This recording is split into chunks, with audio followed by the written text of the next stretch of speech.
जाना है, बहुत सारा शिकायतों का भंडार है आप सभी के पास कि क्लास इतने दिनों बाद क्यों हो रही है। Right, I agree, I completely agree कि आप लोगों को ये शिकायत करनी चाहिए, बट एक्चुअली मैं एक भंडारे में हूँ जिसे कहते हैं बीमारियों का भंडारा।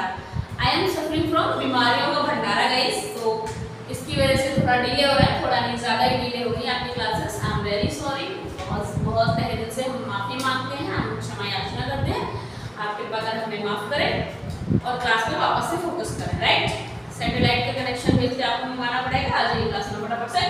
चलिए लेट्स स्टार्ट द क्लास। देखिए, आपने जनरली जितने भी ऐसे पेपर दिए हैं जिसमें न्यूमेरिकल का कुछ हिस्सा होता है, जनरली सब में होता है, आप जिसे रीजनिंग के नाम से जानते हो गाइस, मैथ्स में थोड़ा सा क्वेश्चन होता है जिसे रीजनिंग के नाम से जाना जाता है। आप सभी जनरली हर पेपर में होता है, as well as EPS, SSB, SSC या फिर आपके यूपीएससी, यूपीपीसीएस, डिपेंड करता है कि उनका स्टैंडर्ड थोड़ा और हाई होता जाता है। स्टैंडर्ड इन द सेंस कि उनका जो डिफिकल्टी लेवल है वो थोड़ा और हाई होता जाता है। बाकी होता तो सभी एग्जाम्स में है रीजनिंग बेसिस पे, इवन सीसेट में भी। सीटेट, अगर आपने सीटेट का एग्जाम दिया होगा, जिसका सीटेट क्वालिफाइड है, जिसने बीएड करा होगा सीटेट का, उनका भी CSAT is different, CTET is different. CTET for BEd and CSAT is for UPSC. Right, तो आज हम पढ़ने वाले कोडिंग भी कोडिंग, ठीक है, इंपॉर्टेंट है, बहुत ज्यादा इंपॉर्टेंट है, ध्यान से पढ़ेंगे। कोडिंग बी कोडिंग, ठीक है गाइस। आपने अगर मैं जब ये बताऊंगी ना, थोड़ा सा इसको कराऊंगी तो आपको समझ आ जाएगा कि मैं क्या कहना चाह रही हूँ, किस विषय में ये चीज है। ठीक है गाइस, सबको क्लियर हो जाएगा। सपोज पहले हम एबीसीडी लिख लेते हैं। देखिए, ठीक है, अब आप सोच रहे हैं मैम यहाँ एबीसीडी किसको नहीं आती? आई एग्री, सबको आती है।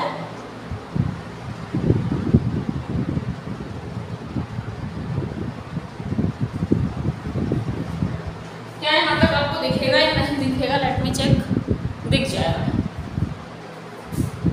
एम, बस मैं एम तक लिखना है यहाँ पे, आई थिंक दिख रहा है। Right, A B C D E F G H I J K L M, A B C D E F G H I J K L M. आप ऐसे याद करो, जैसे याद करो, आपको एबीसीडी सबको आती है, वैसे याद करने की जरूरत नहीं है।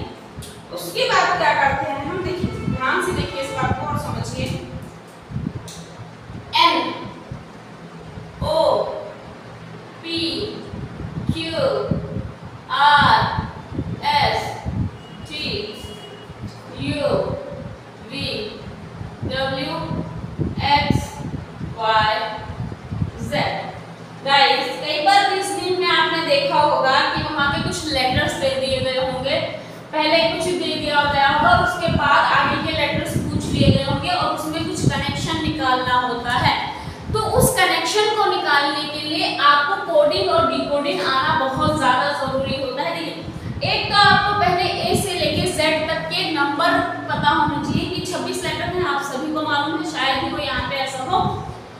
मैं 0.1% चांस भी नहीं समझती हूँ कि यहाँ पे ऐसा कोई होगा जिससे एबीसीडी का पता ना हो कि ये ए से लेके जेड तक 26 अक्षर होते हैं। राइट, 26 लेटर्स होते हैं, 26 वर्ण होते हैं। और जब अगर इनको एक नंबरिंग देना फटाफट से आप सीख जाइए।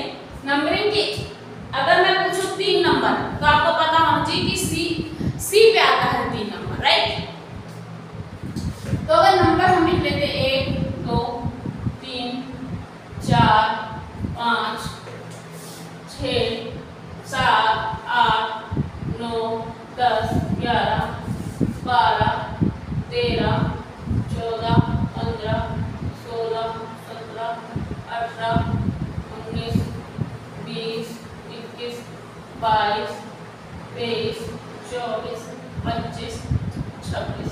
राइट गाइस, कोई दिक्कत, कोई परेशानी, कोई दुख, कोई दर्द, कोई पीड़ा है? अगर किसी को मुझे प्लीज बताइए कि हाँ मैम ये वाला दुख है, ये दर्द है, ये तकलीफ है, ये पीड़ा है, नहीं है। ठीक है, तो आपको तो पहले ये जो लेटर्स हैं इनके नंबर्स के साथ ये याद होने चाहिए, आपके दिमाग में एकदम बैठ जाने चाहिए कि व्हाट इज इट गाइस। ए से लेके जेड तक आपको इनके नंबर पता होने चाहिए। ठीक है, ये एकदम सीक्वेंस वाइज नंबर है। देखिए, इसमें आपको मैं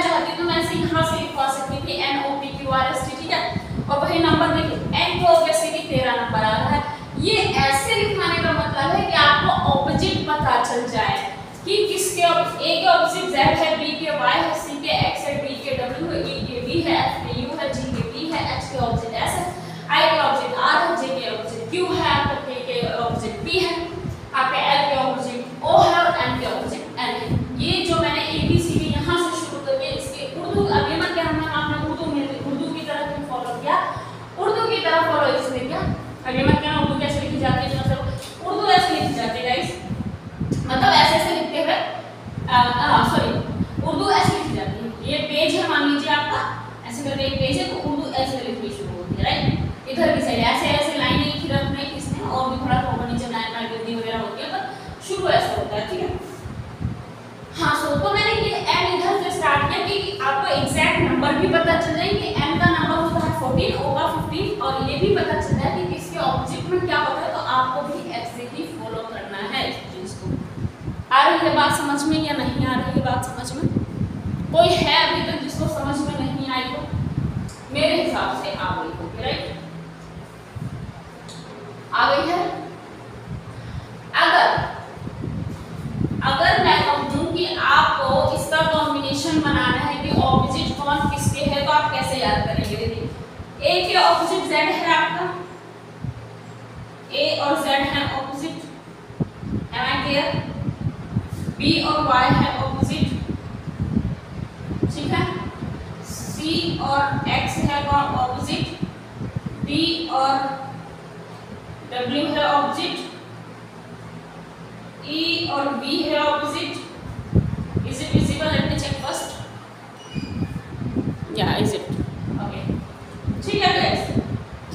उसके बाद अगर मैं बात करूँ तो कहाँ तक हो गया? EB, F के ऑपोजिट में है आपका U। अगर G की बात करूँ तो है T, H की मैं बात करूँ तो है S, I की बात करूँ तो है R, और J की बात करूँ तो है Q, ठीक है। अगर मैं बात करूं K की, अगर मैं बात करती हूँ K की, तो K के ऑपोजिट में है P, L के ऑपोजिट में है O, और M के ऑपोजिट में है N। क्या ये 26 हो गए या नहीं हुए? 1 2 3 4 5 6 7 8 9 10 11 12 13, क्योंकि रेड वाला अक्षर है ना, दो है ना, दो है तो 13 2 26 26 पूरे हो गए। अब इनके लिए अगर याद करने का मैं तरीका बता देती हूँ कि इनके ऑपोजिट लाइफ में आप कभी नहीं भूलेंगे, पर आपको थोड़ा सा दिमाग लगा के रखना है। ये नहीं कि आप दिमाग यहाँ है खाली वाईफाई का कनेक्शन यहाँ है लेकिन मैसेज कोई और टाइप कर रहा है, ठीक है, ऐसा नहीं होना चाहिए। सो A to Z की बात किया जाए तो देखिए A to Z में सबसे इजी आप दिमाग में यही रखो, कुछ मत रखो, A to Z, A का ऑपोजिट है A to Z, A का ऑपोजिट है, ठीक है। B Y, अगर इसकी बात करें तो क्या बॉय से आप याद नहीं रख पाएंगे कि बी वाई बॉय, बी का ऑब्जेक्ट वाई, ठीक है। सी कॉम्प्लेक्स कर दूं मैं इसको तो क्या आप याद नहीं रख पाएंगे? एक्स और सी, बी और वाई, ए और Z, is it okay? D, मैं अगर कह दूं दाढ़ी वाला, डी फॉर दाढ़ी, डब्ल्यू फॉर वाला, ऑब्जेक्ट याद करना है ना गाइस। अगर ई और वी कर दूं तो ईव, ईव पता है ना आपको, ठीक है। हमें ऑपोजिट याद करने के लिए ये चीजें करनी पड़ रही है। ए का ऑपोजिट z है तो a to z, b का ऑपोजिट y है बॉय, तो आपको ऐसे कॉम्प्लेक्स सी एक्स कॉम्प्लेक्स बहुत इजी, डी डब्ल्यू का ही वाला ई आप पढ़ के रखिए। आपको ये शब्द अगर याद है, सपोज आपको कुछ याद नहीं है, मैं एक बात बोलती हूँ, फॉर एग्जांपल मैं आपको एक चीज बताती हूँ, आपको कुछ भी याद नहीं है, just you are totally blank guys. तो अगर आपको आपने ये शब्द पढ़ लिया, दाढ़ी वाला पढ़ लिया आपने, तो क्या आपके दिमाग में ये चीज नहीं लगी कि डी फॉर दाढ़ी था, वाला था, तो डी का ऑब्जेक्ट डब्ल्यू हो गया? क्या गाइस लिटरली बताना, क्या आप ये दिमाग से क्विकली आप रिमाइंड नहीं कर पाएंगे इस चीज को? ऑफ कोर्स कर पाएंगे। चलिए मैं मान लेती हूँ कि एक बार पढ़ के हो सकता है सिर्फ 50% बच्चे कर पाए, पर क्या 2 बार पढ़ने के बाद सभी बच्चे नहीं कर पाएंगे सबको? क्या 3 बार अगर उन्होंने पढ़ लिया तो क्या 100 में से 100 बच्चे इस चीज को नहीं कर पाएंगे? ऑफ कोर्स कर पाएंगे। कोडिंग और डीकोडिंग ऐसा है जो आपके हर एग्जाम में आने वाला है, किसी एक स्पेसिफिक एग्जाम के लिए नहीं बता रही हूँ। पैटर्न यही फॉलो होने वाला है, क्वेश्चन चाहे जितना घुमा फिरा के, पैटर्न आपको यही याद करना है। ऑपोजिट ये हमेशा यही रहेंगे, एक दूसरे के, चाहे वो आपका सीसेट का पेपर यूपीएससी के लिए आईएएस बनने के लिए करना, चाहे आपका सीजीएल का ही एग्जाम देना हो, चाहे आपका पीओन का, एमपीएस का, सीएचएसएल का, सीटेट का, किसी का भी एग्जाम हो, अगर कोडिंग और डिकोडिंग आता है तो चीज आपको यही याद करनी है। ये मत सोचिए कि भाई ये तो बच्चों वाले लेवल है, नहीं। कोडिंग और डिकोडिंग में आपको ए के ऑब्जेक्ट जेड ही करना है, ए के ऑब्जेक्ट आप बी और सी नहीं कर पाएंगे। Am I clear? तो यही कोडिंग आपको ये याद करनी है, ठीक है guys? Okay, so A to Z boy, complex, दाढ़ी वाला, if, F U, F U, फू, एफ यू से हम फू भी कर सकते हैं वैसे तो देखा जाए, और हम चाहें तो फुल भी कर सकते हैं ना, फुल कर देते हैं, है ना, फूफा कर दो, जो आपको अगर आपको लगता है ये नहीं अच्छा है तो आप कुछ और भी कर सकते हैं जो आप करना चाहें। और जीबी तो it's very easy, GB road है ना, ग्रैंड ट्रैंक रोड है ही आपके पास। और एच और एस, एच और एस का क्या करना चाहिए,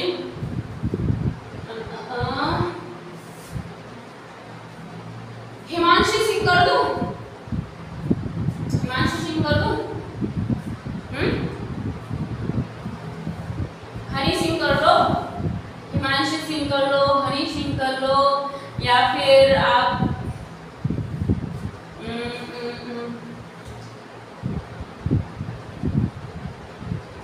IR, इंडियन रेवेन्यू कर लो, इंडियन रेवेन्यू। कोई दिक्कत है इसमें? जे के, ये तो सबसे अच्छा है, जोकर और क्वीन, ठीक है। अभी मैं इसका बता देती हूँ आपको, टेंशन मत लो, मैंने एच और एस का देख लिया कुछ। हनी सिंह तो इजी है, हिमांशु सिंह भी है, अगर इससे भी अच्छा कुछ मिलेगा तो बोलेंगे। के और पी गाइस, के और पी का क्या होना चाहिए, क्या बना सकते हैं हम, के का ऑब्जेक्ट पी ही है ना, तो के और पी में हम क्या बना सकते हैं,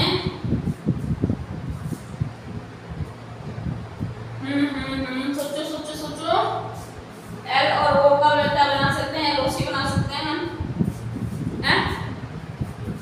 एम और एन का क्या बना सकते हैं, एम और एन का मैन बना लो, कुछ बना दो ही, हैं?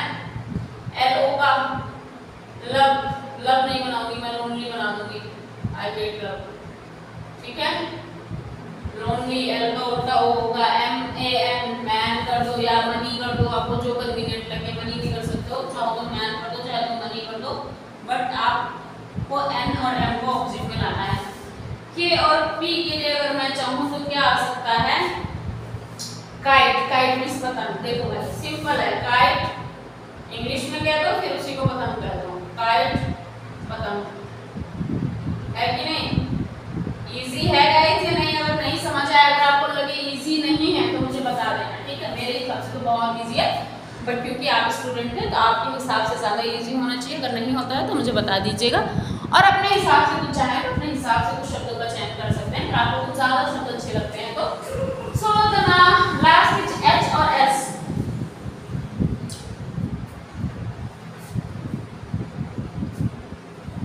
हरे श्याम कर दूं, hey Shukla, hey Shukla, hey Shukla,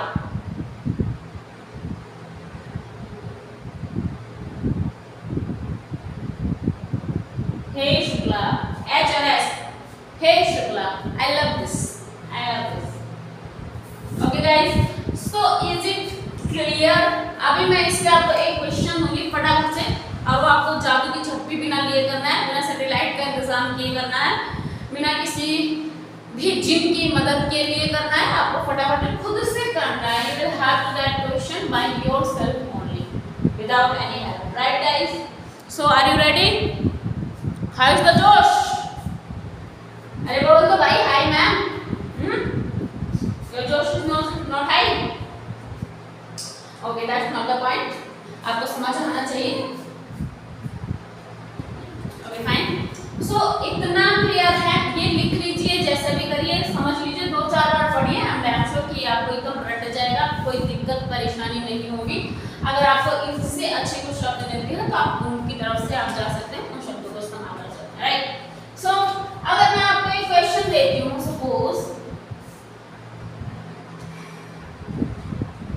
मैं